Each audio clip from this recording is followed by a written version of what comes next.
Hello everybody and welcome to another edition of Beyond Stuff Series Reviews. My name is Bryan Chevere and I'm here to talk about my favorite show of all time when it comes to television, and that is Doctor Who.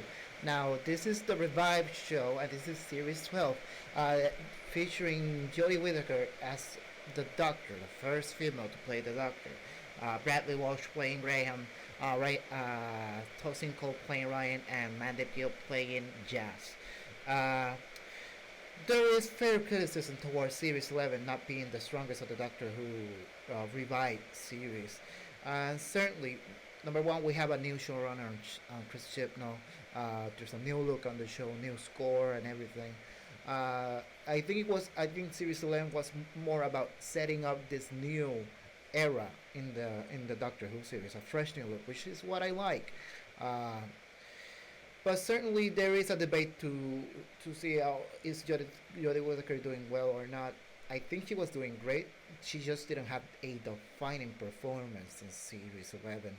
Uh, that changes with Series 12. I think this is Jodie Whittaker's strongest season as the Doctor. She solidifies that she is the Doctor. I think she felt more Doctor Who than she ever felt as in Series 11. The companions took a little bit of a step back in this one. It was more about the Doctor leaning towards the Doctor's past and the mystery surrounding it. We see Sasha Darwin coming and playing a familiar character in the Doctor Who universe. You guys know who I'm talking about. He was brilliant as well, and overall, I think it's one of the strongest. It's certainly the strongest on Jodie Whittaker's run as Doctor, and is the most. It changes the show as a whole, especially in that last season, and what it means to the future of the show.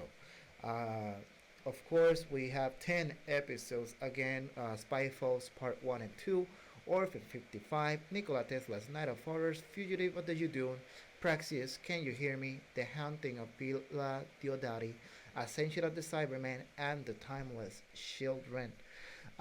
Certainly, I have my own ranks, but before going into ranks, I want to give my thoughts on the series as a whole.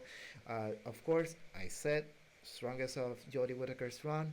I think the changes to the overall lore and canon to the Doctor Who story, they're very brave to take. And at first, when I started hearing rumblings about it, I wasn't on board. And then I remember the brain of Morbius and how much that didn't make sense at the time. And now, thanks to what Chibnall did with the decisions that he took, changes the show as a whole, and I think for the better, because this show needs something to bring it back to where it belongs on top. I think it was brave, it was ballsy, just like I admire Ryan Johnson's The Last Jedi. I admire Chibnall's attempt to change the game in this show, and I really like it. I cannot wait to see what happens next. I think this big gap of mystery that just opened in the last episode is open to interpretation for many newcomers in writing, directing, and everything. It opens the possibilities to expand Doctor Who even further from TV. Of course, we have spin-offs like Torchwood and the Sarah Jane Adventures back in the day.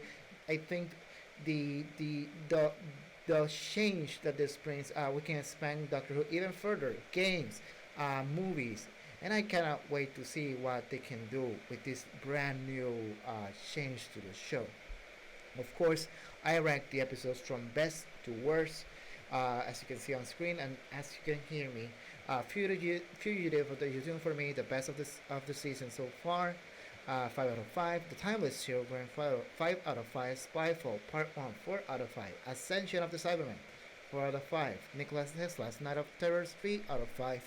Spyfall Part 2, 3 out of 5. The Haunting of Villa Diodati, 3 out of 5. Can You Hear Me, 3 out of 5. Praxis, 2 out of 5. And Orphan 55, 1 out of 5. And I gave it that ranking because Doctor Who gets political all the time. That's nothing against the political message that episode tried to bring into us.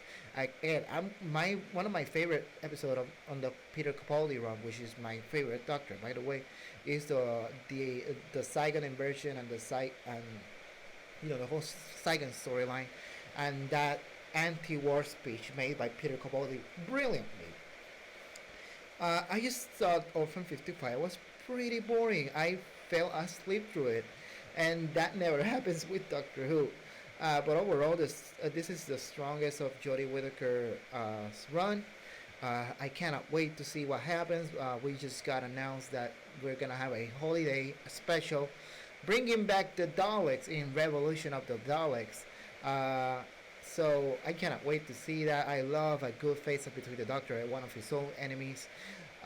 So yeah, I really like the new series. I cannot wait to see what happens next. Hopefully, Jodie sticks around for 2 more seasons. But as the record shows, usually the third series of one's actor playing the role is usually their last. So will it be the last for Jodie, or will the cycle finally break with her? We shall wait and see. Now, if you guys want a more detailed opinion on my thoughts on Series 11, and of course in Spanish, stay tuned for Dentro del TARDIS, which I will be appearing very very soon.